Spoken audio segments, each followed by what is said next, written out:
Waiting for Mike.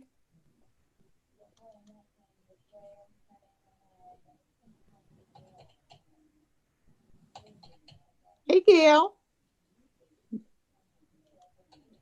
Hi there. Merry Christmas. Happy New Year. Yeah. There's Mike.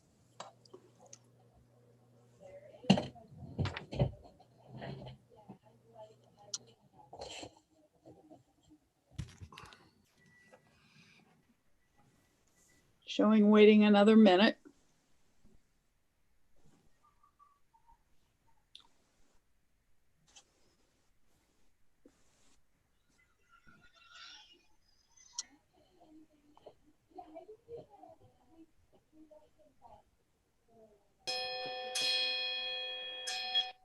All right, 3 o'clock and all is well. Sounds like Scrooge being awakened for one of his ghosts. But anyhow, it is my responsibility to read the checklist to ensure our meetings are compliant with the right to know law during the state of emergency. As chair of the Board of Selectmen, I feel that due to the state of emergency declared by the governor as a result of the COVID-19 pandemic, and in accordance with the governor's emergency order number 12, pursuant to executive order 2000, whoa, I can't even read this anymore. This public body is authorized to meet electronically. Please note there is no physical location to observe and listen contemporaneously to this meeting, which was authorized pursuant to the governor's emergency order. However, in accordance with the emergency order, I am confirming that we are providing public access to the meeting by telephone and additional access possibilities by video and other electronic means. We are utilizing YouTube and we are utilizing Zoom for this electronic meeting. All members of the board have the ability to communicate contemporaneously during this meeting through this platform, and the public has access to contemporaneously listen and, if necessary, participate in this meeting through dialing the following phone number, 603-236-4730, or by clicking on the following website address, www.watervillevalley.org. And also you will see that our Zoom address is posted on the meeting agenda. You can also text to 603-254-6708. And B, we are also providing public notice of necessary information for attending the meeting. We previously gave notice to the public of the necessary information for accessing the meeting, including how to access the meeting using Zoom or telephonically. Instructions have been provided on the website of the town at www.watervillevalley.org. And C, we are providing a mechanism for the public to alert the public body during the meeting if there are problems with access. So if anybody has a problem, you can mention it in chat. You can call 236-4730, or you can email us at townofwv@watervillevalley.org. And D, we can adjourn the meeting if the public is unable to access the meeting. In the event the public is unable to access the meeting will be adjourned and rescheduled. Please note that all votes that are taken during this meeting shall be done by roll call vote. Let's start the meeting by taking roll call attendance. When each member states their presence, please also note, state whether there is anyone in the room with you during this meeting, which is required under the right to know law. This is Margaret Turner, and I am at home alone. Rich Rita, Vice Chair. I am alone. Mike Aronson, alone. Okay. We're going to go ahead with privilege of the floor, and I guess we could go right in with the chapel committee, Mark? If you'd like, yes. Yeah. Okay. Because they're all here waiting anxiously. They are. Okay. So the purpose of the folks being here today is a continuation of the discussion regarding the warrant article. I know that Jack has been speaking with the town attorney on the wording of the warrant article for inclusion on the March town meeting warrant. The selectmen just completed a meeting with town council where we went over the wording of that. And Margaret, would you like me to share what? That'd be great. Okay, so there were a couple of modifications made to what Jack has been discussing with town council. So let me share that with you, and we will.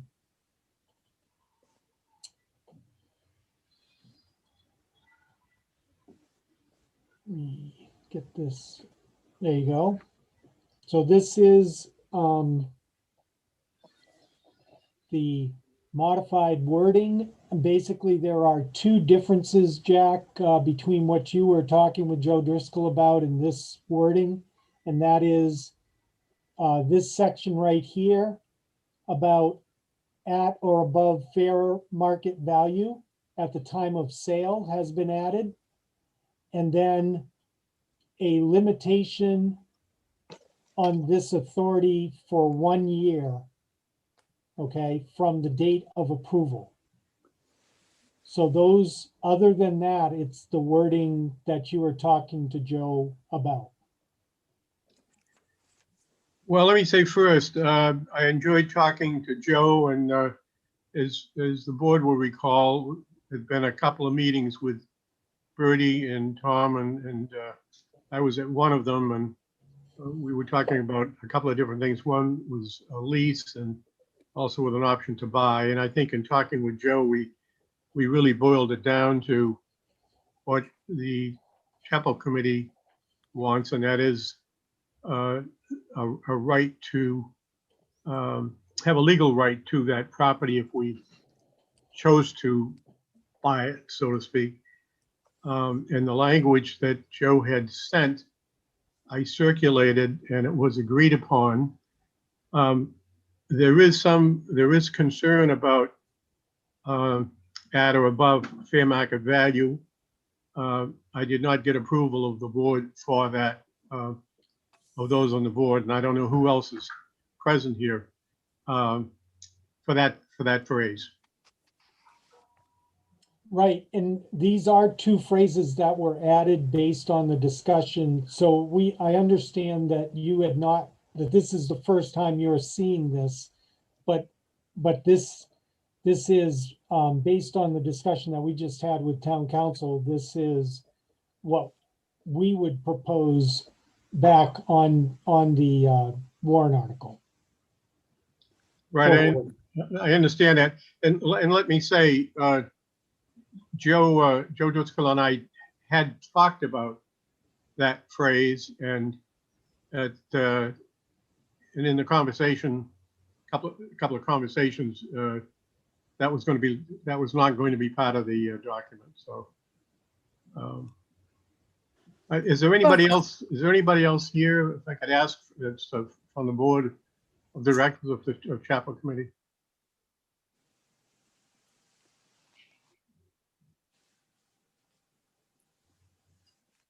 Well, there's. Let me explain. This is Margaret. Let me just explain why the board feels that that is a necessary thing to put in there. The reason for that is we do not know exactly what piece of land is going to be the piece of land that you want. And therefore, we have no way of knowing what the value of that is. And we're reluctant to go to the voters and ask them to give us carte blanche to sell that land, whatever it may be, at any price we like. And the second thing is that with respect to the 1 year lapse, you could always come back and ask for a renewal of that, but it's a situation where we think we need to stay on top of this as the Board of Selectmen. We are the three that have been involved in this with you, and we don't want to get into a situation where a a different board comes along and they're all chapel fans and they do things that aren't necessarily in the best interest of the town. So that's not to say we aren't chapel fans, but we think we've been with you for some period of time now looking at this. And so we did not want to ask the voters to just give carte blanche to any board of selectmen in the future for any length of time. So that's why those two things were added. Let me say, Margaret, I understand everything you said, and I think it's a reasonable warrant. And but there was some concern by a couple of the members, and I expected them to be here. I guess if anybody else on the board is here, I'd like to hear from them. But Jack, this is Rich. You certainly, I mean, we still have time, and our next meeting's on the 13th of January. Is that correct, Mark? Yes. So, I mean, we don't have to vote on anything today. We could, this is just a presentation for you to consider, and then we still have time for your response to it, and then for our vote before a warrant is required. Well, I understand, and I think that's very good. And let me say, well,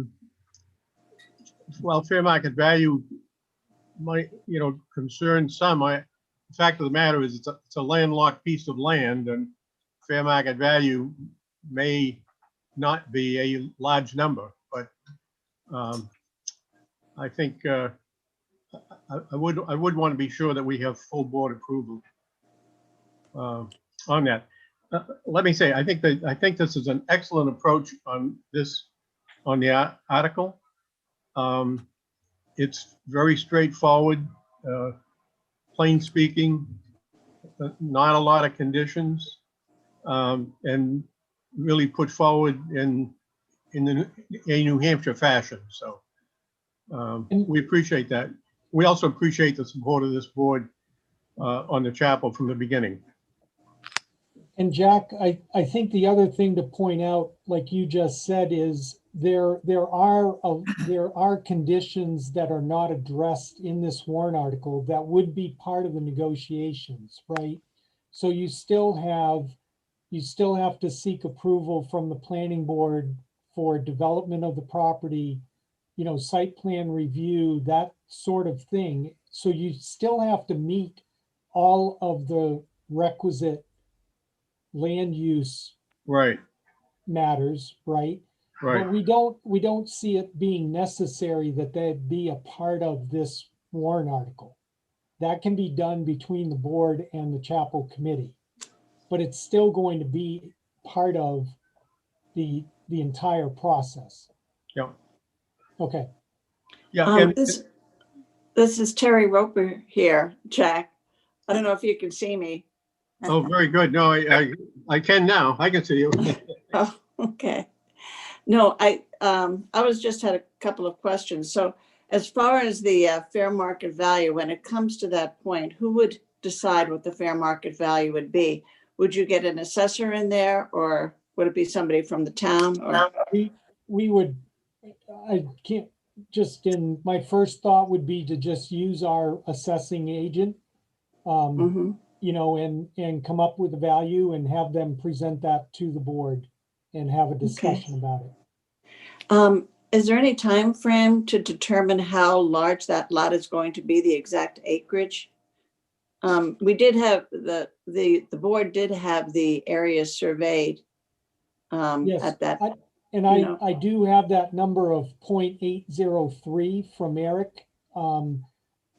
We can put that in if that's what the selectmen want to do. Again, it says approximately, so that would be another final thing that would be part of the discussion within the next year, to exactly get that laid out and to have the mapping company, the town's tax map company, verify that, so that Okay. we could before anything was signed, we would need meets and bounds on that and everything Right. from your survey. So we would Right. have to, that would actually be part of the site plan process, right? Where you come up with an actual plan to go to the planning board for approval. So all of that information would be filled in then. Okay. Good. And Selectmen, Okay. you're all okay with what I just said? Yes, yes. Okay. Okay, Yes. if I could ask, Madam Chair, Terry, is there anything, any other comment? Did I express it accurately? No, I think, no, I think I agree with everything.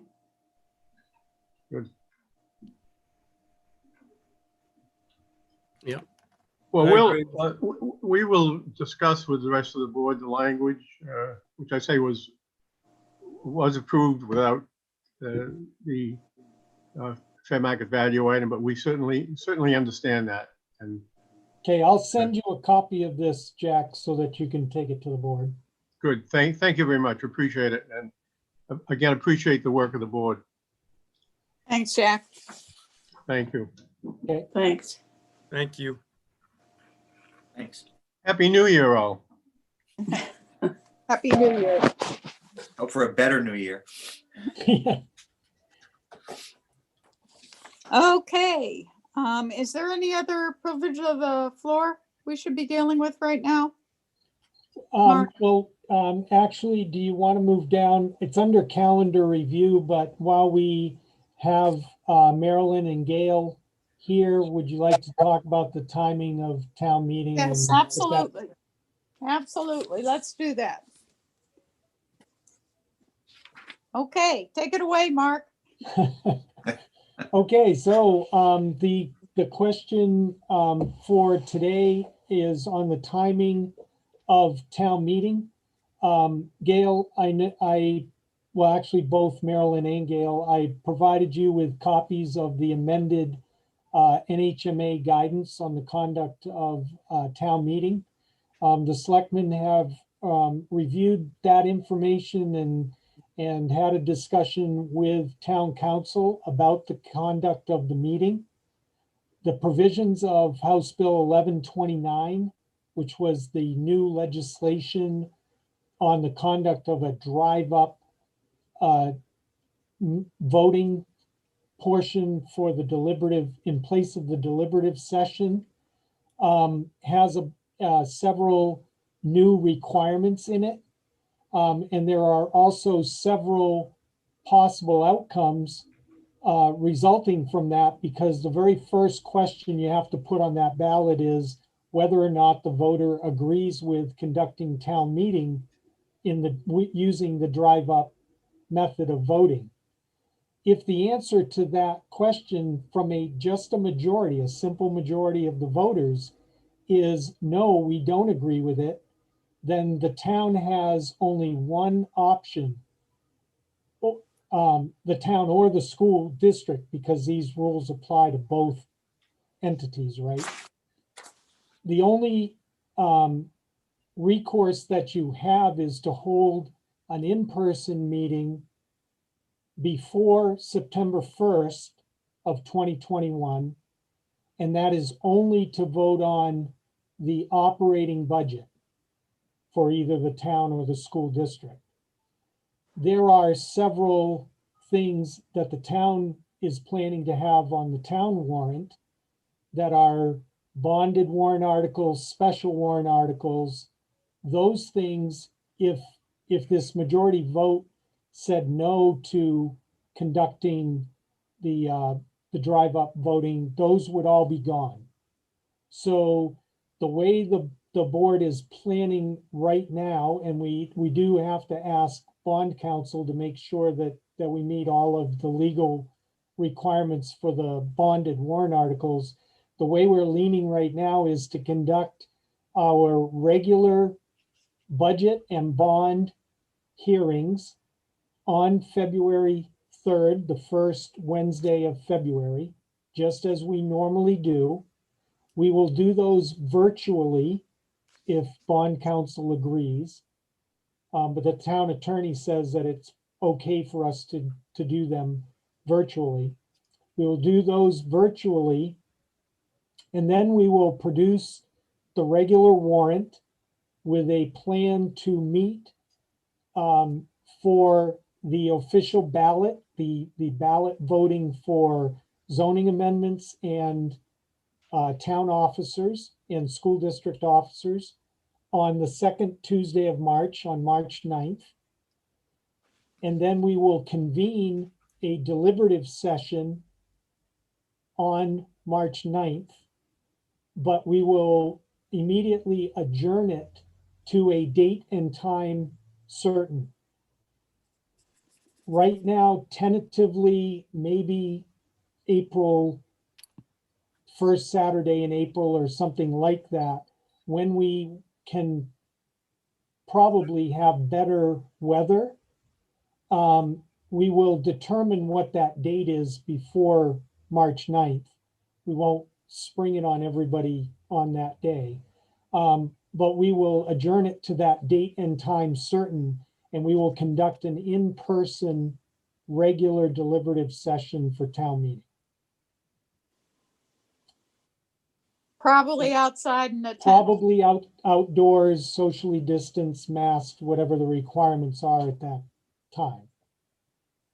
And the reason that we want to follow this process is the timing, especially on the bonded warrant articles, because those are times that we have no flexibility on if we're going to get our bonds certified by bond council later in the year. So that would be our plan right now. And I don't know if I missed anything, Margaret, or. Well, I think we've talked a little bit, Mark, about whether there is a way to make this as simple as possible for the voters so that we can coordinate between the school and the town when these various things are taking place. I know we've always had them on separate days, but maybe this is a year where drive-by voting for the school budget and in-person voting for other things take place on the same day. I don't know. Yeah, I would just, Mark, if you can just explain just a bit how we're being driven by the bond, the potential bond warrant articles we may have, the time required between the hearing and when we have to have deliberative session. Right. There is a requirement that the actual vote on the bond issue must occur within 60 days of the conduct of the public hearing. Okay. So there's a statutory requirement for a public hearing on any bond over $100,000. And that's not changed. And that has not changed. No It change was to not that. changed by And 1129. Right. And No. that's the conundrum. And right. And so we have to conduct that public hearing so that the board, because the board is supposed to take comments on the bond issue before they vote on the warrant, right? And we have to post the warrant so many days before the town meeting. And we have to publish the annual report. So holding that bond hearing early in February is really a must. So we have to hold the deliberative session no more than 60 days from that public hearing date. So that's where we're constrained by. Now we can call the deliberative session into order, and then we can adjourn it. That's fine. You can adjourn it even multiple times if you want, but you have to do that initial call to order within that 60-day window. So that's why we're up against this. Right. And you explained why we don't want to go down the 1129 And we don't want to go down because it's critical that we have the discussion and have the vote on these warrant articles Cannot chance that. for other reasons. And so we don't feel it's prudent to chance that majority vote. that So energy Mark, tough. So Mark, are you saying that as things stand right now, we have our public hearing February 3rd because that's what's required in order to keep everything in line for the public meeting? That Mhm. we only have 60 days from then to hold the bond? To Vote? do, not to hold the vote, but to call the meeting to order. And that, so if the town meeting gets adjourned to another date and time certain, it's okay.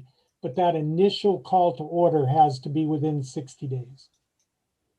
Okay, so if the call to order is on March the 9th, then Then- it's really not necessary to have that meeting the first weekend in April. It doesn't need to be, but we just don't want to go too far into 2021 before we get the authorizations for the operation of town. Gotcha. And we may Okay. want to do it even just a few days, right, after March 9th, depending on the weather. Yeah, but we're gonna try to we're gonna give people as much notice on when that date and time certain is going to be, just for planning purposes for folks. So we'll hopefully do that a couple of weeks before the March 9th date, so that we can be talking about it around town. Okay. And Gail, I don't know what the requirements are from the school district side. But, you know, anything we can do to coordinate, whether we hold the deliberative session for the school in the same way as the town, even on the same day, whatever. I know there are towns in the state that do both of the meetings, both of the deliberative sessions on the same day. And so we may want to consider doing that, like Margaret said, or coordinating the drive-up balloting with the official ballot voting that's going to occur on March 9th. However the school board wants to do that. Okay, I will relay that message to them. Do you know if in the history of Waterville Valley, have they ever combined the meetings? Has that ever been done? Not here. No. Not here, not that I know of. But you know, if you do go down that route, you will potentially have the same issue that we're trying to avoid. That very first vote, if people do not agree to proceed, then that's it. Well, So, yeah, you either. The you either- difference being that the school Yeah. doesn't have any bond issues. They have only their budget. Right. They would Right. be able to call another meeting for the budget. Would a warrant article fall in the bond issue, or is that part of the budget? I'm not clear on how that falls. Well, if you have. You're only going to have one warrant article, really, besides the election of officers. I Right. don't know up for election this year, but this year you're only going to have it'll be probably article number 3 on the warrant, which is to vote yes or no for your school budget. Okay. Yeah, I Yeah. talked with Mike Capel for quite a long time today. Oh, good. And yeah, and I think I have are you done, Gail? I didn't want to preempt you. No, I I'm have finished. a lot to say. Go ahead. Yeah, go ahead. But Mel. but please finish up. Don't let me. You're okay. I'm good. I don't have anything else. Thank you. Okay. All right. You guys good with me speaking for a little bit? Absolutely. Okay. Well, I just want to drop a bomb. So everybody listen. My preference would be to go forward with the 2 meetings within 7 days of each other, and then have the drive-up elections on March 9th at the conference center. And Tim has already said that will most likely be okay for us to do there. And I think that's a good option for the school district, Marilyn, but it is not a good option for the town. Well, I've been listening and I don't understand why not. First of all, let me say that I've heard now I've heard 3 times that the issue might be that the article that asks for people to cooperate with these alternative procedures. being voted down. And I will bet my house that that's not going to happen. And that's fine. But the board can do what they want, but my recommendation stands that we do this in person. The warrant articles that we are talking about are multi-million-dollar bond issues. I think that we run the risk, especially with those 2 hearings and the process. We just talked to town council.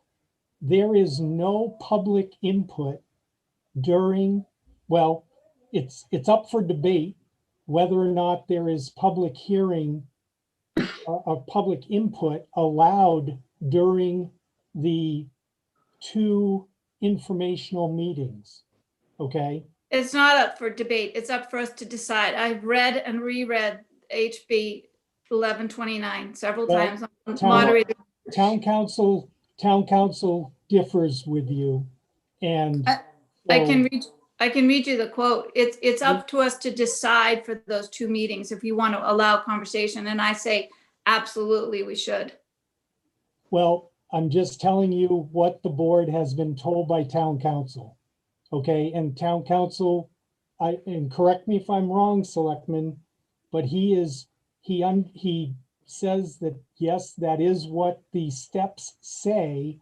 However, because you cannot verify whether or not a person is a registered voter in the town, okay, you cannot allow public input in those informational meetings. The informational meetings are just that. They are the Board of Selectmen presenting the information to the voters. And everybody, Let me read the line to you verbatim. read it, And maybe I'm not understanding what the specific question is that you selectmen are asking town council. So maybe we're talking about different things, but okay, let me read you this one sentence. Quote, it would be optional whether the virtual information sessions would be interactive with the attendees, specifically whether to offer the ability for attendees to comment using the virtual meeting platform chat function or allowing them to speak, by raising their hand. I raised that same issue, Marilyn, to the town council, and he said that is the municipal association's interpretation. It is not what he saw in HB 1129. And that's why he warned us off, depending upon agreeing with the idea that people could have input. That may not stand in the end. Well, you know what? We will be getting more information on this. If that's the case that people, I would change my mind. If people were not allowed, if our registered voters in the village were not allowed to comment during either of these 2 informational or in these virtual meetings, these 2 sessions that you must have within 7 days of each other, if they were not allowed to do it, I would say let's not go forward in this format. And I'm pretty sure that it is going to be allowed. So somebody's not on the right page. I mean NHMA, they, I think that there's a whole group of them and this is all they do. And I would really trust their interpretation of it. I mean, I don't know who our town council is. I know they do municipal law, but I'd be willing to bet that there will be an opportunity at the informational sessions at the Zoom meetings too, for voters to ask questions. It's up to us, all of us, to decide. I'm certainly happy to take input from the selectmen, and it'll be a joint decision by all the people that are involved in this, but how we want to do that, whether we want to raise hands. Now, the second meeting, within the 7 days that you have to have, by then, we will have been able to collect commentary from people who are taking it seriously enough that they want to email in some thoughtful written response to, say, a bond article or something that's emotional, that may be controversial. I don't know what all the warrant articles are, but so I can't give you a specific example. But and all of this that I'm saying will apply to you too, Gail, because it's the same laws for, it's the same RSAs for school district and for town meeting. But if we can get some answer on that, I'd like to tell you my reasons for why I'd prefer to see us go forward in the virtual meeting format that's outlined in HB 1129. The two meetings 7 days apart, followed by drive-through voting on the regular March 9 day, instead of having a deliberative session that we actually call to order and then adjourn to whatever date down the road that we've decided. I think it would accomplish a lot more things. We could, and one of them is that this could be the first year that we finally can figure out a way to combine school and town meeting on the same day. All the voting, because think about it, if we used this format, let me just run through this format because I don't know if everybody's thought about it. Or maybe you'd rather do this offline with just the four of us.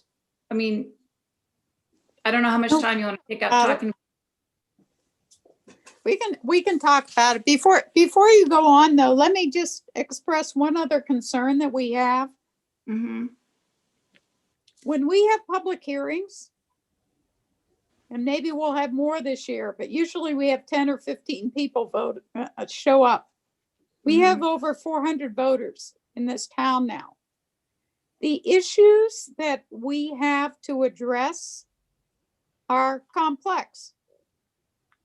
We have seen in the past when people have come in, for instance, in regular polling, and there are zoning issues on there that are somewhat straightforward or maybe not straightforward, that people say, I don't understand this, I'm just going to vote no. And I'm very concerned that we're not going to have 400 people attending those virtual meetings and hearing and understanding and discussing exactly what these warrant articles mean, no matter how good we are explaining them. If our audience is 20 and 400 people show up to vote, we have a problem because they're going to look at that warrant article and say, $1 million? What does that mean? That is a concern. That's why in some ways, we think we need to have a public meeting specifically about some of the bigger ticket items so that people really understand that. Well, that's what these would be. These are two virtual public meetings that you must have. But if they don't attend them, and a lot of people don't Zoom, and a lot of people, are not going to attend them any more than they attend our public hearings, then we're at the mercy of people getting a ballot and saying, like I said, oh, they want to spend $1 million? No.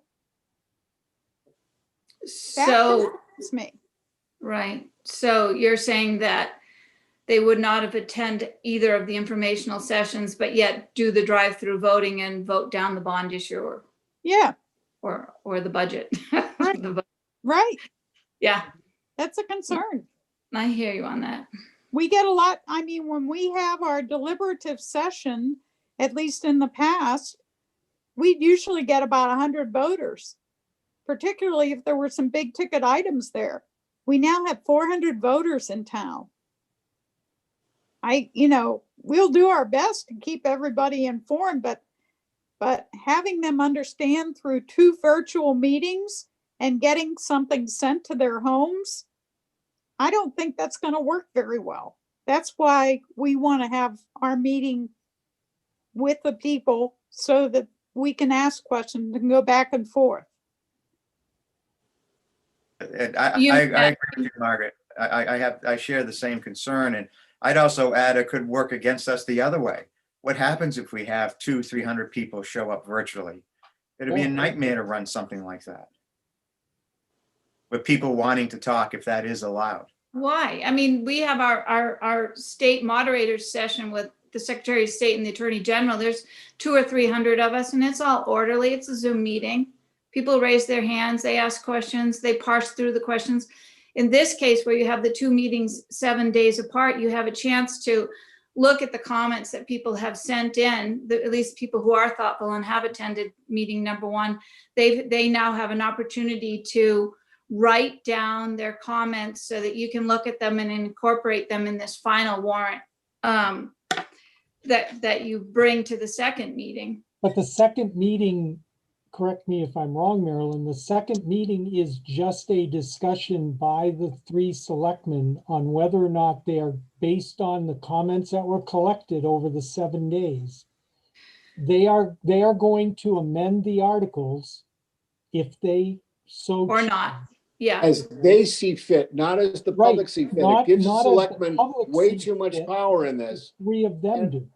Absolutely right. Well, that is true. I feel that it's potentially less democratic in that the selectmen get to decide on the amendments, whether they think they're reasonable or not. Whereas if you have an actual live deliberative session, everybody who's in attendance gets to vote on whether they want an amendment to Article number 17. And that's our point as to why we want to go and stretch it out and do this and get it out to a point where we can make it where the maximum amount of people can come by and contribute. Right. That's all we're talking about, letting the most people get there and have their voice in what we're going to do. We've got Yeah. some really big dollar things coming up this year where we want people to understand why we're doing it, how we're doing it, and be part of decision making. Yeah, I hear you and I agree with you.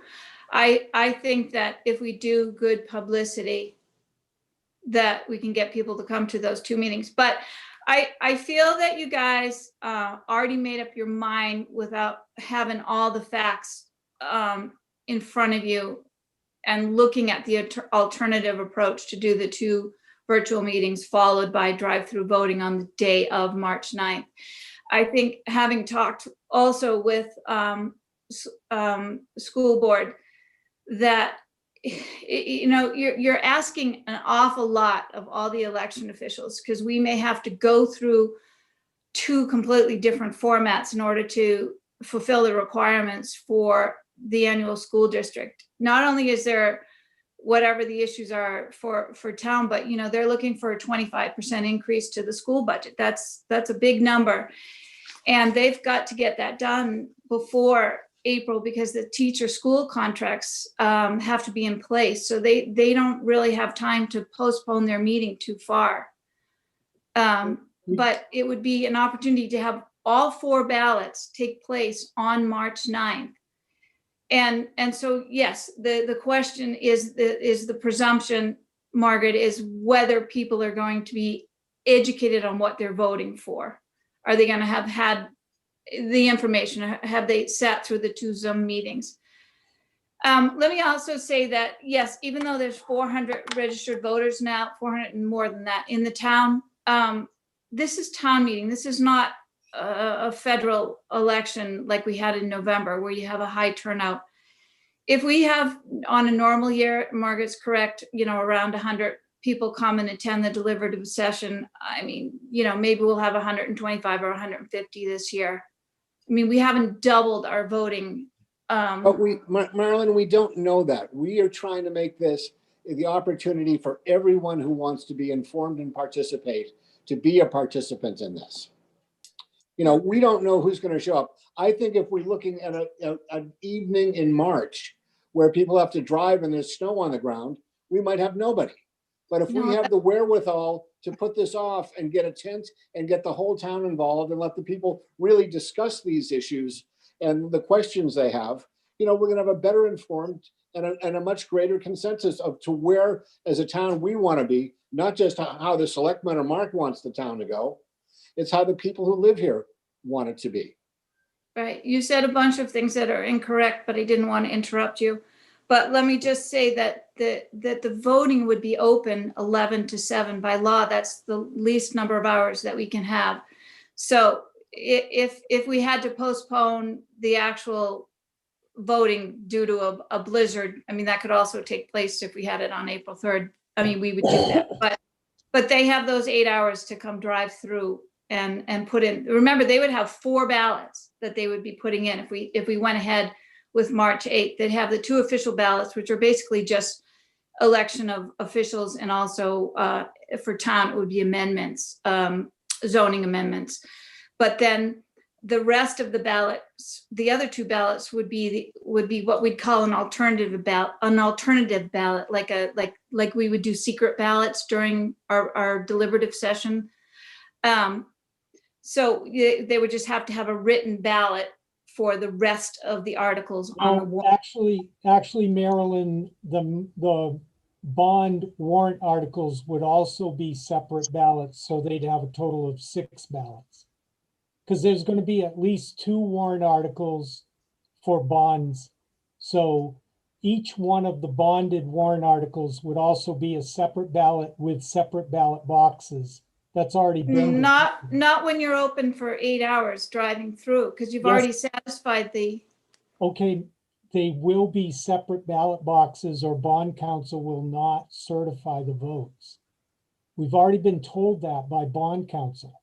So there will be separate ballots for those. They This have- is a little bit, I'm sorry, Marilyn, this is a little bit of inside baseball. I mean, I'm following it. But nothing here changes the fact that there is a poison pill at the top of this process. That's right. And I agree with you, Marilyn, the odds are extremely low. I wouldn't bet my house on it because I live in it. It's the only one I've got. But we have to have consideration of those bond issues. We have some very important bond issues to put before the voters this year. And if for some reason that doesn't happen, that would be a quote unquote very bad thing. And nothing here I see changes that chance we would be taking. All these other arguments to me are ancillary to that point.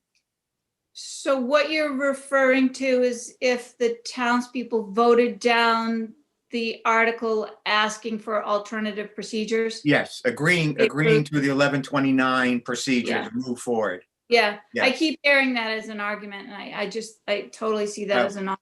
It's not gonna Okay. happen. Fair enough. But the rest of the things, I think Margaret's idea about the prospect of having people show up and vote on articles that they have no understanding of is legitimate. And I mean, you can't make people attend these virtual meetings. You can't say, oh, sorry, you came to drive through voting today, but I'm sorry, you can't vote because I didn't see your name on either of those virtual meetings. So, I mean, that I get, but let me just say that those were my points. There's just no way that the article asking people to adopt these alternative meeting procedures is going to be a problem. I don't know why that's even gotten focused on. It's just not going to be. It's not going to be a problem. The other thing is, from what I was told, what's come out from the New Hampshire Municipal Association, we have to find that out about whether the bonds have to be my understanding, Mark, is that all of the alternative ballot articles, not the official ballot articles, but all of the alternative ballot articles can be on one sheet. That I didn't know that the bonds have to be on a separate sheet of paper, but I need to find out if that's correct or not. And also, I wanted to say that if we do the drive-through voting on March 9th, that Tim Smith has said that we should be clear to use the conference center, and that way the children won't lose a day of school over it. Well, if we do drive-up balloting, we won't be doing it in the school parking lot. We'll have to be doing it someplace like the Golden Eagle parking lot or whatever, because the towns that have done this. Well, I just said the conference center, Mark. Well, or the conference center parking lot, but I don't even think the conference center parking lot's going to be large enough. I think it's going to take something the size of like the Golden Eagle parking lot or the Black Bear parking lot, something where we can get the line of cars off of a traveled way and into an area where people can take time to fill out the ballots. Right. What we're talking about, Mark, is the conference center and that big parking lot across the street from the conference center. We feel Right. that that's big enough Oh, okay, to accommodate, because you're giving people 8 hours. So you're not gonna, I mean, we're not Nashua. We're not gonna have, 30 people, 50 cars showing up all at once. okay. Yeah, 8 hours, I think would give them plenty of time. But the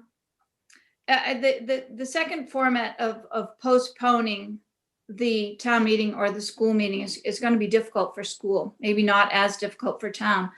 But now you're putting all the election officials into this chaos of doing different procedures for the annual school district meeting than we do for the town meeting. And it's not just the hundreds of hours that the election officials have to put in. It's also very confusing for the townspeople.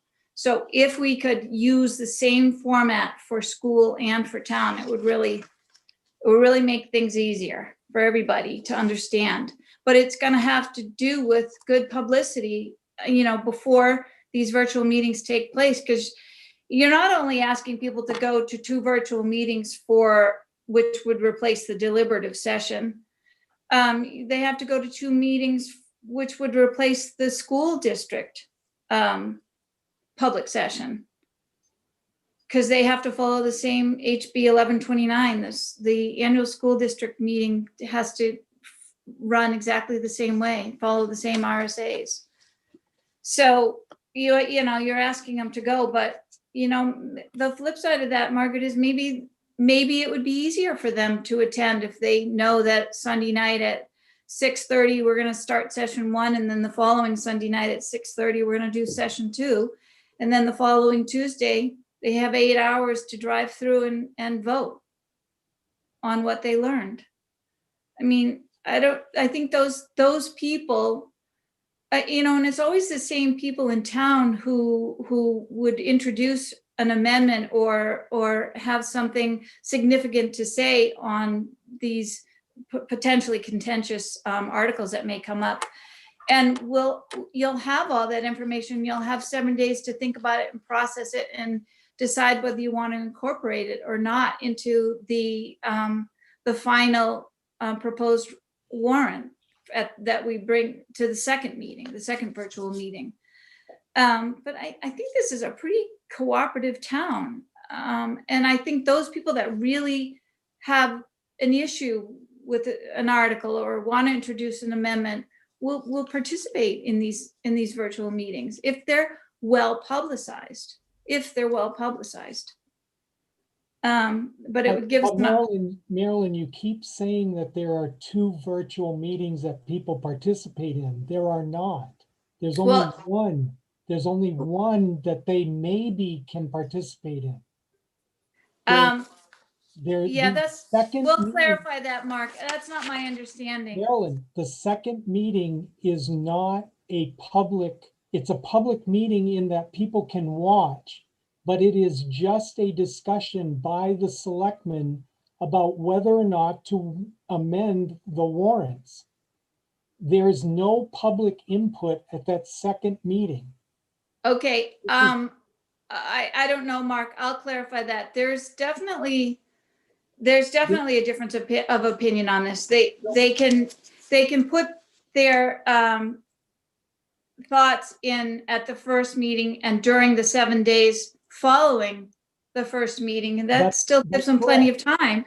And then I would trust, like I think most people in the town would trust, that the 3 selectmen would process that information well and decide what's valuable and legitimate and incorporate it into the warrant article. And yes, Mike, it's not as democratic as having a live deliberative session, but I think if you have that live, let's say we did a live deliberative session the beginning of April in the tent behind the conference center with the sides rolled up so that it was well aired. I think you're still going to have people feel nervous to go to that. Not everybody, but you're going to have some people feeling nervous about going and attending that live session. because, I mean, we're still gonna be in the throes of it, and I think until like next fall.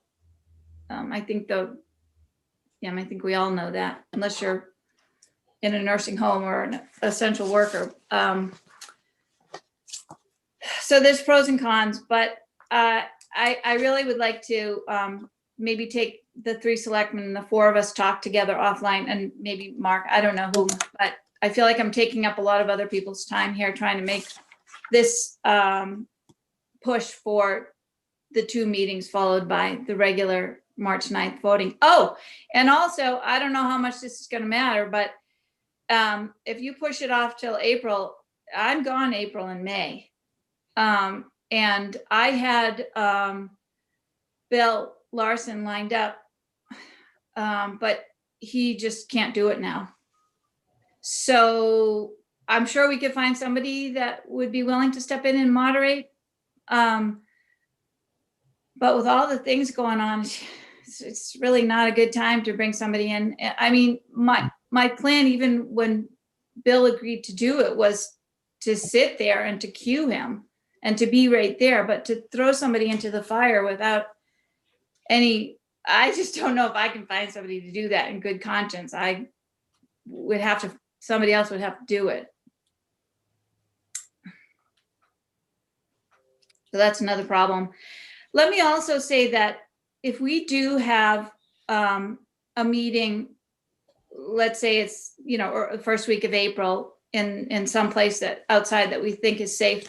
First of all, you still have potential weather condition problems. So you may still have the same potential blizzard or torrential rain postponement that you could have with the regular March 9th date. But there's a lot of setup required to have a meeting outside. You still have to have microphones. You're going to have the chairs all 6 feet apart. We're going to need, I'm going to feel like there's going to be a lot more requirements. We're going to need guardrails so that we can get one-way traffic in there flowing into the seats and then out of the, you don't want people having to pass each other to get to their seats or go to the bathroom or whatever. You want to keep everybody 6 feet at all times. And so you keep that kind of orderly one direction flow. So they're going to need guardrails.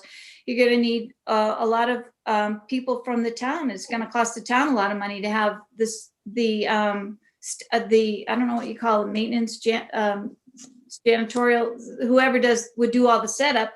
Then you're going to need public safety there as well. So you'd be able to eliminate all that if you just had the virtual meetings.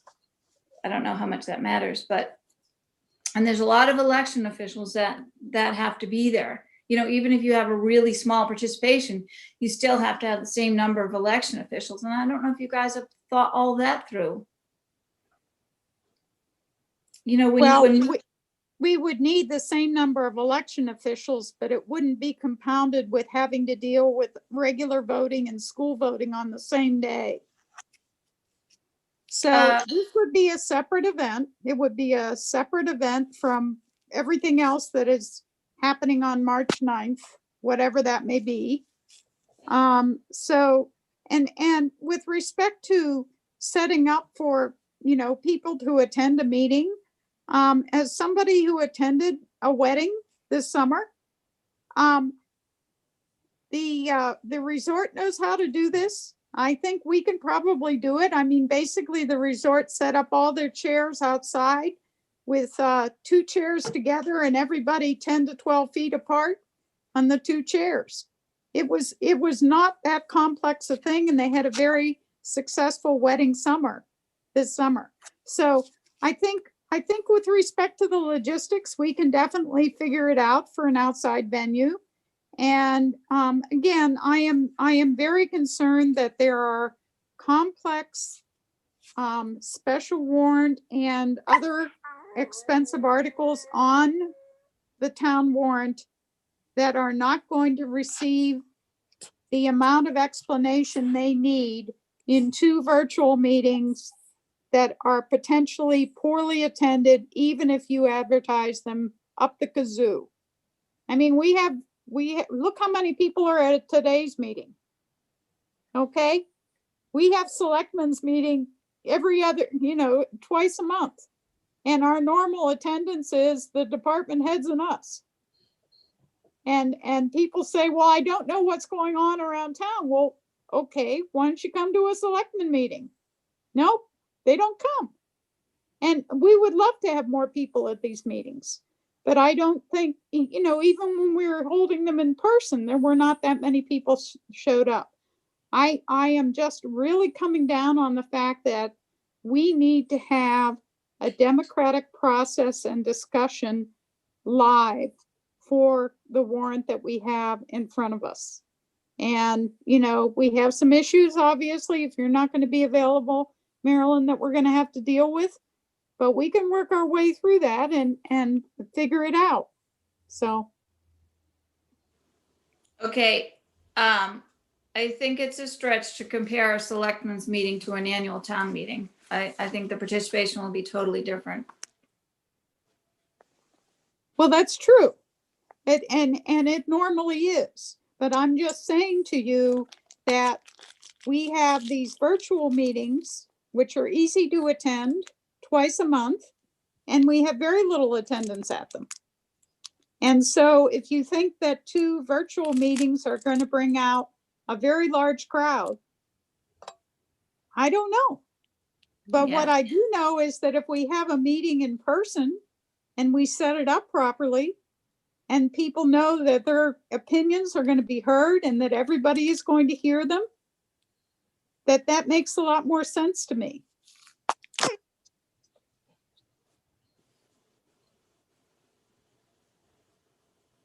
Rich, Mike, do you want to chime in? Do we need? Margaret, I cannot- agree with you. Margaret, I agree with you 100%. Yeah. We are in tough times. It's going to be tough challenges. Anything we're going to do is going to be a challenge. It's what I've said before. We owe it to the people of this community to make the effort to have as many people involved as possible, especially now since we have so many new people in town who might feel they're not represented and not heard if they don't have the opportunity to get here. One of the biggest things that's happened to me in all these years is people coming up to me who had the opportunity to participate, didn't participate, and wound up being upset at the outcome. Maybe we can change that by doing something differently this year. Maybe we can get new people, some new blood in here, where it's not the same 20 people at town meeting who are asking the questions. Maybe we're not looking at things the best way we can because we've been here so long.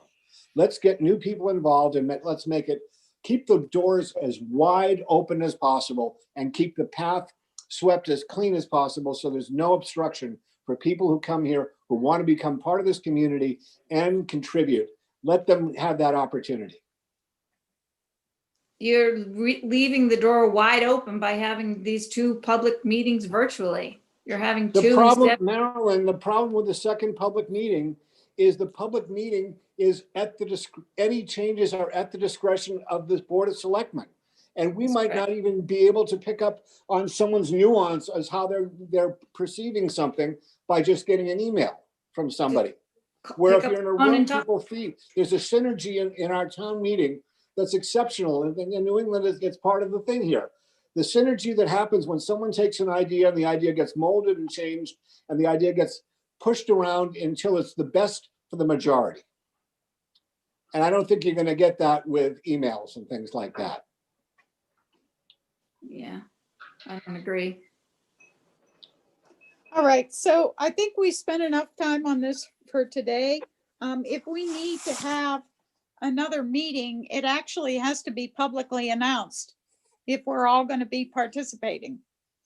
Right, Mark? And we have to, so Yes. I guess my advice would be, why don't we hold off another week or so and see if there's any more guidance that comes from the state itself as opposed to just from the municipal association.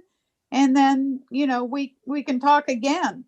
It sounds like the school is pretty much set on the direction that they want to go in. And, barring some new information, I think the town knows which direction they want to go in. So let's just revisit it in the week and see if there's been any change in that. Week, 2 weeks, whatever. We could do it at our regular meeting on the 13th. Or before if you need to. Do we need to do it before then, Mark? Well, I mean, you can do it the week before if you feel you need to. Okay. All right, well, let's let it percolate for a while, everybody's thoughts, and perhaps we'll call a meeting then on the 6th of January or something like that to see if we want to talk any more about this before we go forward. Well, Margaret, there's the other question that we were gonna ask school board members too about the joint meeting. Oh, yeah, yeah, Gail, this isn't on our agenda today, but there has been someone who has put together an estimate of what it would cost us if this new education funding thing goes through. And Mark is gonna send it out to you and all of the select board members and all of the members of the school board. But we thought it would be a good idea to get together and just talk about that. With the So- school Can board. you explain to me precisely what you're talking about, the education funding thing? Yes, well, this is the proposal where they're planning on redistributing the money that we raise here in Waterville Valley and giving it to other communities that have quote Oh, unquote okay. greater needs, which in the end results in our not getting as much money back as we used to. Like we used to get back what we needed for our budget. Mhm. Yeah. Okay, so we don't know exactly when this is going to happen, but we just wanted all of us to get together looking at the same information so we understood the potential impact. And then we can get back together if there's more news, when the legislature comes. But, this may not be something that affects us immediately, or it may be. This commission has got a lot of press and a lot of support, I think, among the legislatures. So they may actually do something this time through. So, So do you want me to bring a message to the board to Well- set up a meeting with you guys? Yes, that Okay. we would like to have a joint meeting once you get the memo that I'm gonna send out, Okay, which should be either this evening or tomorrow morning. but it would not be necessarily a public meeting. It would just be a meeting for us to put our heads together, or is Well, it a public It meeting? has to be a public meeting Okay. because they're public boards, both. Right, But it right. would be a joint meeting of the selectmen and the school board as a workshop to Workshop. discuss the education funding situation. Okay, okay, sounds. all right. Thank you. Super. Thanks for being here, Gail. Yep. Thanks, Marilyn. Okay, let us go forward. Where are we? Looking for my agenda. No Here it minutes. is. So do you want to take the department heads? Yes, report? let's do that because they've been sitting patiently through this. Department heads, COVID update. Chris, what do you got for us? Well, we've all been watching the news, and it is what it is out there.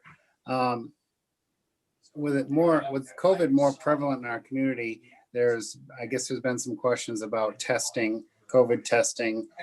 We got a few calls last week about people going in for voluntary procedures that needed a COVID test.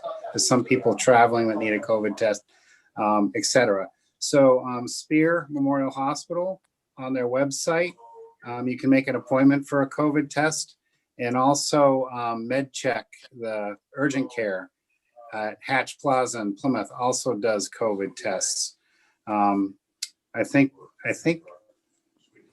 believe that at the urgent care, you can actually drive up and call from the parking lot.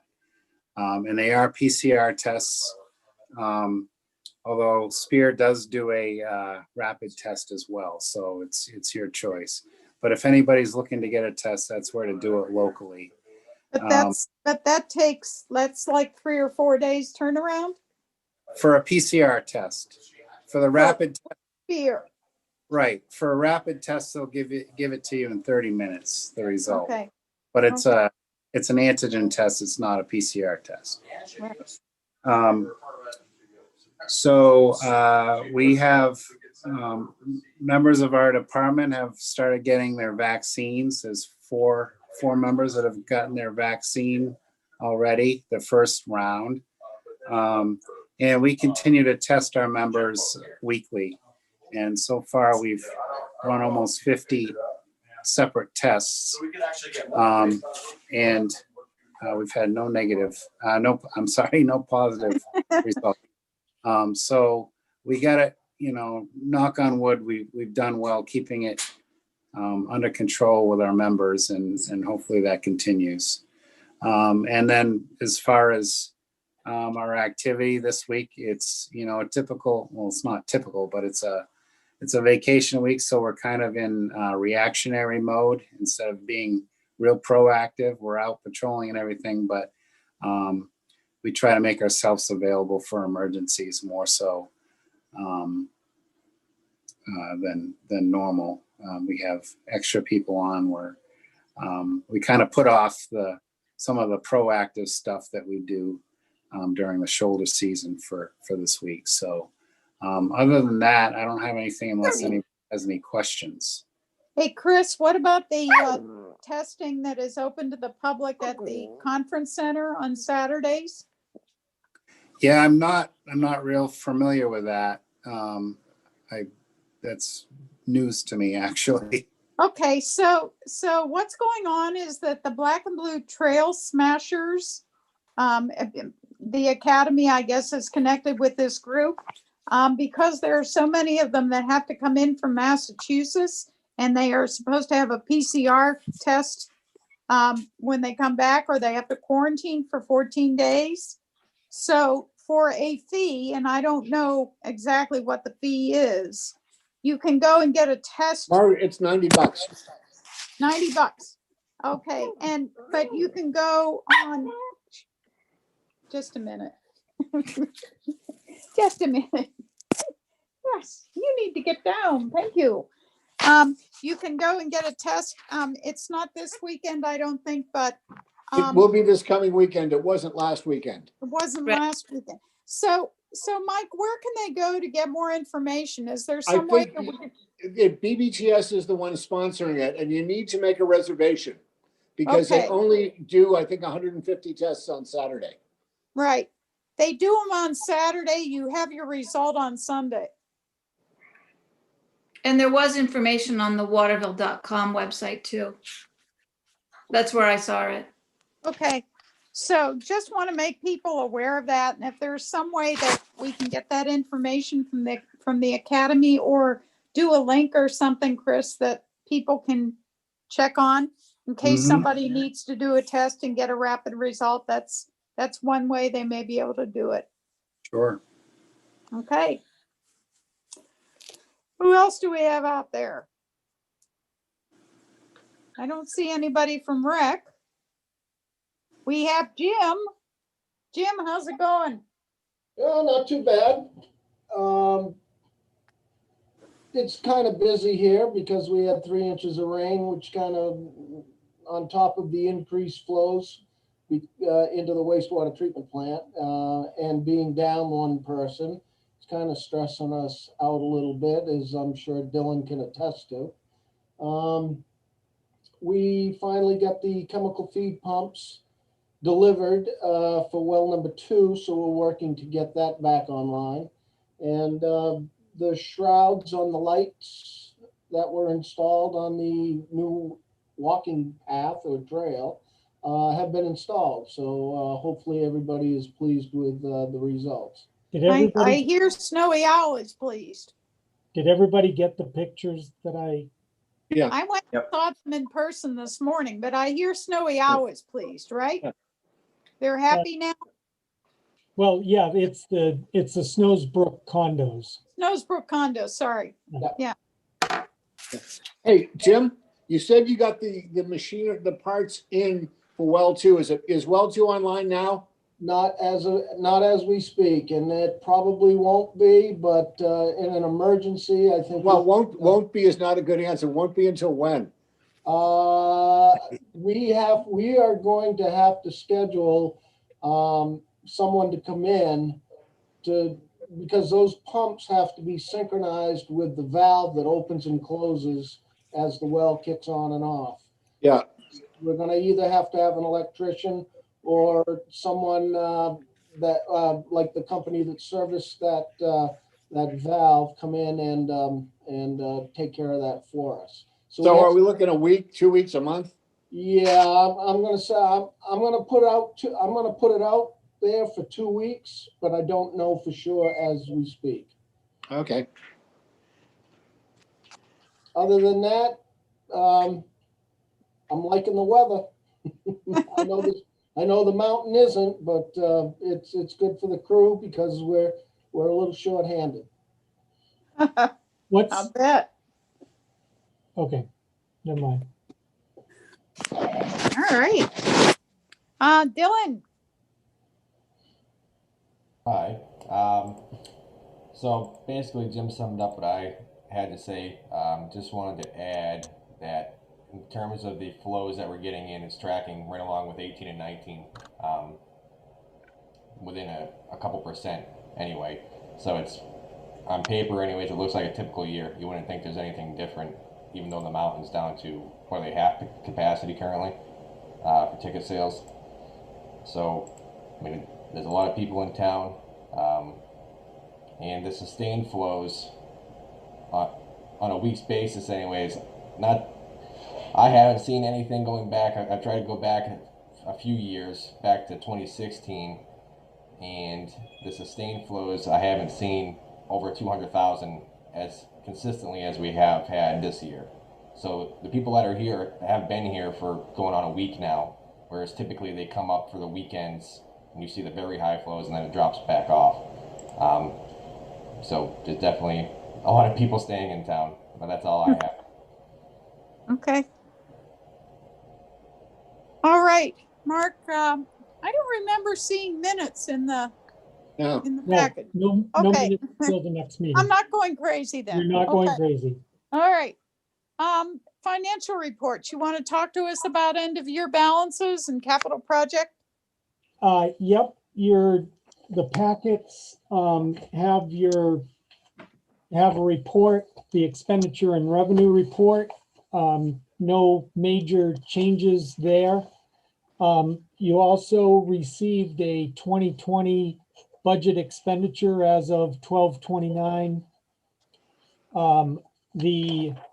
Right now we are 277,161 on our balance for the budget expenditures. Of that, we do have some planned or pending expenditures. So right now we're looking at approximately 238,000 as the unexpended balance of the budget at the end of the year. As I said in the packet, on the revenue side, if we bill out the remaining balances for water, sewer, and trash, we should end the year at approximately 50,000 over our estimated revenue numbers. So I included in your packets an updated fund balance sheet, which is showing 283,000 to be returned at the end of the year, giving us an estimated fund balance at the end of the year of $915,000, which compares to 967,000 at this time last year. And how much did we take out for tax setting? It wasn't that would bring us about even. Right there on the form, it's 335,000 that we used this year. Right. So we're And tracking, for tax setting, Mark. that was at tax rate setting. We used 335,000 of. No, that's what we took at town meeting. Didn't we take out just a little bit to keep? There was a small amount we took. There was like 30,000. That's what I'm thinking. So, That's what we were talking about. Yeah. yeah, that because I'm means- bringing it, comparing it to the 34 left from 2019. So we're on the same track. Yes, we're on the same track. And remember, we also had talked about having some of the capital project accounts lapse at the end of the Right.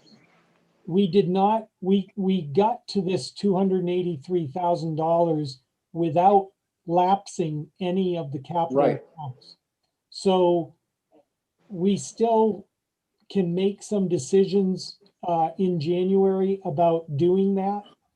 But I'd rather wait until the January 13th meeting to get your votes on those capital accounts, because I want to make sure that we've processed all of the outstanding bills for 2020 before we look at that.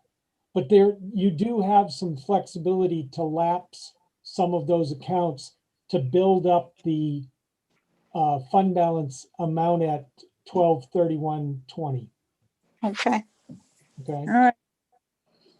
Did you have any questions on what I provided you in the packet on expenditures or revenues? No, I think I understood that. Anybody else? I had just one question on going to the budget for next year. Yeah. And it deals with, when we went to 35,000 for the race center last year. Yeah. It was 25 and 10, correct? Correct. Now I'm seeing 25 and 10 in this year's budget. Is that extra 10 a votable 10? 25 and Yeah, 10. it just struck me when I was looking at it today. I hadn't noticed it before. We did not give them the other. So that's a 10 carryover? Well, it can if you encumber it. Okay, so they only got the 25 in 2020. They didn't get the 35. That is correct. And So the 10 is still there. It's a carryover. no, If we decide to carry it over. if you decide to carry Okay, it over. now I understand it. It was just, Okay. That would be beyond the 10 they would normally get. no, the 25 they normally get. I'm sorry, We- 25 they We normally. had a special article last year to give them Right. another 10. And Right. they didn't get it so far. So we have the right to, because it wasn't given, we can reauthorize it. But I saw it on the budget sheet and Gotcha. it threw me off. Well, but wait a minute though, Mike, if you go to this report, okay, that's in your packet, it's the budget summary report, right? If you look at this page of it, you will see that we did not put the $10,000 in for 2021. Okay? Right. We only put in the 25,000 See, but under, I'm seeing, where is it? Hold on a second. there's 25,000 under Right. line 4199 on the first page. And then if you go to the third page, Oh, okay. I took the wrong line. I've got it. okay, It's in So- 2020 approved. Right. I see it. okay? Yeah. So under the special warrant articles, we did not refund that. Now, you could make a decision because it was a special warrant article for a specific purpose, Right. and encumber that $10,000 that you did not give to them, Right. right? I think that was the sense of the meeting, to give it to them. Right, because it was voted for a specific purpose. Okay, so that'll be part of the January 13th conversation. Okay. Adding the 10,000. If you 21. want to encumber it, yes. Right. Got it. Okay. All righty. Any other questions?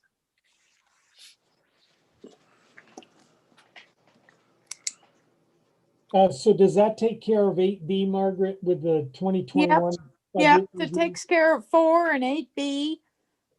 Race Center update. I don't have anything for you at this point in time. Okay. Coalition community update. Yep, so we talked a little bit to Gail about that.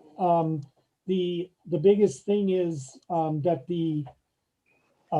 we have a final draft of the intermunicipal agreement that I'm just waiting to get from the group. And as soon as I get that, I will share that with you.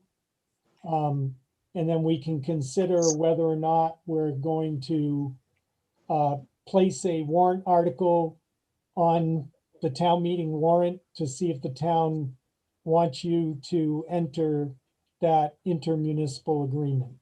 And that's the That- $10,000. Well, we've budgeted 10,000 for Right. it, but it's also, in addition to the money, it's also the question about participating Right. in the coalition communities group.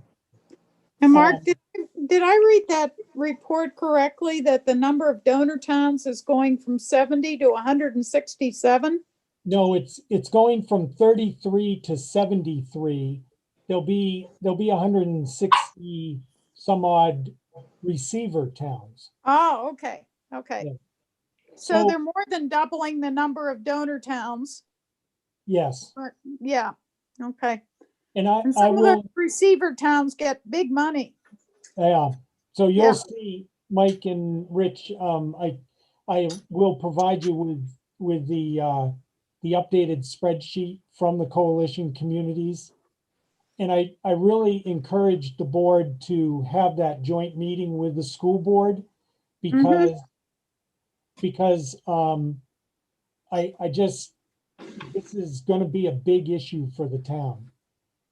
Yep. And unfortunately, the way it's being handled in Concord right now is the text of all of the proposed new legislation, no one is sharing the text of the bills. So they are having conversations about the bills, but there's no public disclosure of what they are talking about right now. And I understand it's not officially before the legislature because the bills haven't been filed yet. But usually if legislators have language for a bill that they're considering, they publicize it and they talk about it before they file the bill and start to get feedback. Nobody is doing that with any of the education funding bills. So they're playing some smoke-filled room games right now. And We're they're looking at discussions. FY 22, right? 22, This 24, would be the 22, 21, 23. 22 biennium. 21, 21, 22. 22. 21, So 22. this could affect us in the October tax rate in 21. Right. Now they're saying that they're gonna hold us harmless for 21 and Okay. institute the new numbers in 22. But we don't know that, and we don't know what's being talked about. Beautiful. Yeah, beautiful. And we're outnumbered 167 to 73. So we each got to get 2 of them before we go down. All right. Renewable Energy Committee update? Yeah, they've had their discussion with Amoresco. There is there's not going to be any warrant article request from the Renewable Energy Committee for any type of funding in 2021. They would like to enter a non-monetary contract with Amoresco. I don't have any details about what exactly that'll look like. But it is kind of in the current budget situation, it is kind of nice to know that they're not going to be requesting any money. As soon as I have more specifics on the language of the contract itself, I'll get that to you electronically. But I do think it would be a good idea to continue the conversation with Amoresco, because from the discussion, the interview that they had today with the group, there's no upfront costs in anything that Amoresco would do. But we could see some potential budget savings in some of our building costs for energy. So I think we should at least consider it, and I will get you the terms of the contract as soon as I can. Okay. All right, we are down to board concerns and directives. Anybody have anything they need to bring up? Did we not want to discuss the WWTF as part of the capital project Resolution for the permit stuff. issues? Okay, just bring it up to her before we leave. Yeah, so the Hoyle Tanner technical memorandum I provided you, along with the capital improvements budget. As I recommended in the packet, I didn't want to get into a long, drawn-out discussion right now necessarily, unless you want to. No.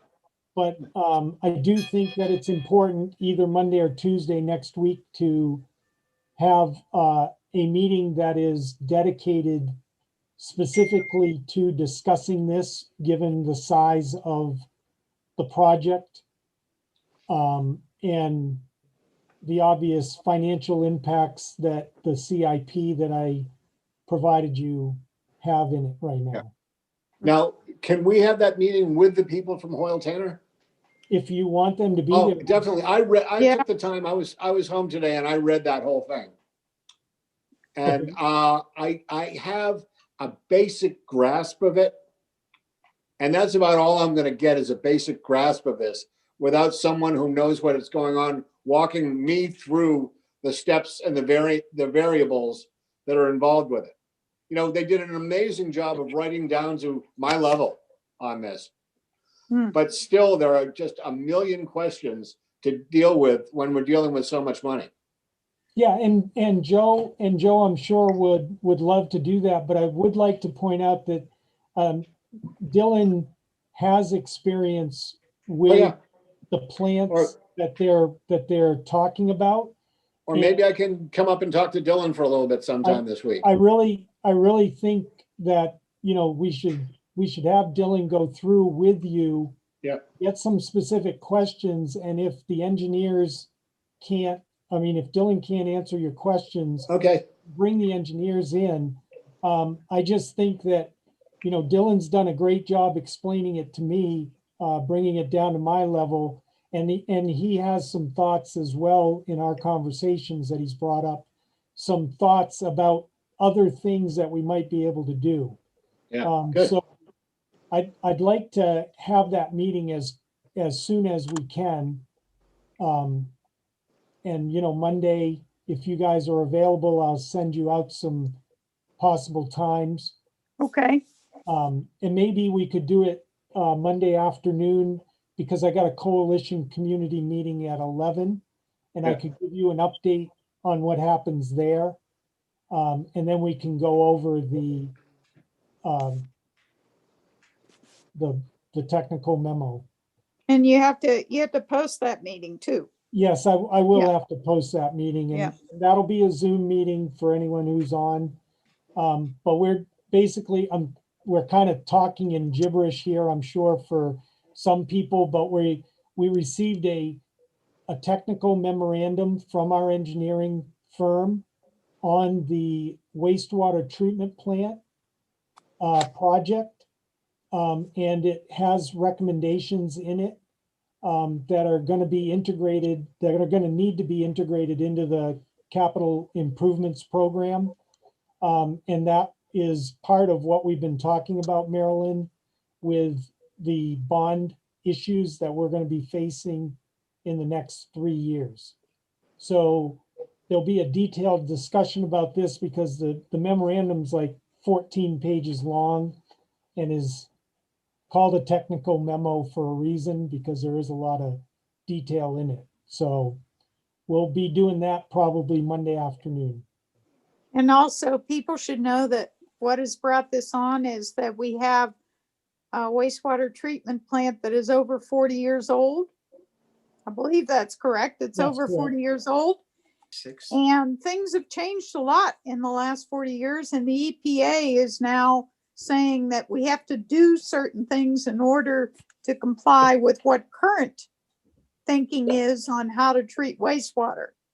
And that's going to get us into some very expensive things that don't necessarily involve just fixing what we've got. We're going to have to keep one plant running and build another at the same time. So this is expensive business, and it's one of the reasons that we want to make sure that we have a good discussion about that, in our public hearing and in our town meeting when we have that. So, okay. Anything else? Just the afternoon is good, say around 2-ish. Is that what you're looking at, Mark? So if everyone's okay with 2 o'clock, we can do 2 o'clock on Monday. Looking. Let's see, that'd be the 4th. It Yeah. is. Yeah, that looks good. I'm good. I've got to be in my kitchen by 3, so 1:30 no. 2 or even o'clock 1. is fine. I'll be down in Concord, but I should be back by 1. Do you want to do 1:30 or 2? Whatever works for you guys. Serious. What? I couldn't tell if you were serious that you had to be in your kitchen by 3. All right, so Haven't you seen the meme that someone has put out that's going, Jesus, I don't know what to wear to my living room on New Year's Eve. I think I'm just going to stay home. yeah. Yeah. All right. So 2 o'clock on the 4th. Right. We will Very good. convene the next discussion on that. Okay. I have one thing for the board if you guys have just a moment. Sure, Judy. So there's a resolution to enter the Primex membership agreement here. And it's asking that the board attest that a foregoing true copy of the resolution of the governing board of the town of Waterville Valley adopts this resolution, that we can enter into the agreement. And it is going to require a signature from one board member. Okay. I'll And, come and do it. okay, and that resolution is your decision to go with Primex, Right. make the change effective January 1st. So Correct. that's what we're talking about. Saving us $6,000 or whatever that was. Yeah. 57, Yeah. yeah. Okay. I think that's all for the regular meeting. If anybody has anything else. Are you going to have privilege of the floor again before you go into Oh, private? yeah. Go ahead, Marilyn. Yes, you are going to. Yes, this is privilege of the floor. Okay. Yes. What date are you thinking about for a live deliberative session? A Saturday, a Tuesday evening, daytime, month of April, month of May? Mark, I think we were looking tentatively at April 3rd, right? Tentatively April 3rd, either 11 or 1 or whatever. We were talking about the middle of the day. That's So- a Saturday. That's so Right. you think. Saturday the 3rd at 11 o'clock. Okay. But again, we wouldn't be setting up the meeting for that day. We would still be going with the March 9th initial calling the meeting to order. Okay, but we would be adjourning it to April 3rd. And at 11 o'clock is what we had talked about. But so then the official balloting would take place 11 to 7 that day? 11 to 7 on March 9th. The official For- balloting will still happen on March 9th. And Okay. that would be in the same process that we used for the general election. That would be walk-in voting. Same process we use for Same. every town meeting, That's right. voting for the school and the town officers and zoning ordinances and that kind of thing. Same thing we do every year on the town meeting day. Right. So we would have to be open 11 to 7 somewhere on March 9th. And We have to have a public polling place on March 9th. And I had spoken with Tim Smith about doing it the exact same setup at the conference center as we use for the general election. Right, Same, Yeah. same process, everything would be. right. He said he would hold it for us. Yeah, he said that it's available on March 9th. Now, if you can massage that to be the drive-up time for the school district, because they want to hold their meeting sooner than the April timeframe, right? Right, because of the teacher contracts. Right, and so it's my understanding that you can do walk-in and drive-up for the school ballot. So people could utilize either way. Right, right. But that's just New Hampshire Municipal Association's interpretation of the House bill, Right. which you guys are now contradicting. So I don't know whether to believe our town council or I tend to believe New Hampshire Municipal Association because they have a fleet of people who do this full time. And there's nothing in the House bill either, Mark, that says that the ballot, a bond ballot a bond article has to be a separate ballot. It just says all other warrant articles will be printed on a separate ballot called the alternative ballot.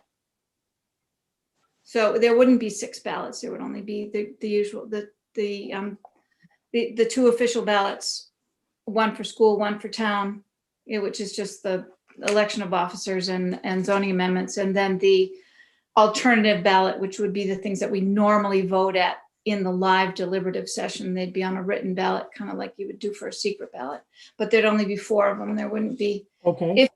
If you did it the way that I was thinking, where you have your meetings online and then it goes to a written vote in all cases, on all the warrant articles on March 9th. If you The look, bond articles they don't have to go into a separate box. Marilyn, I know you don't agree with that. no, look at number 11 on the NHMA amendment.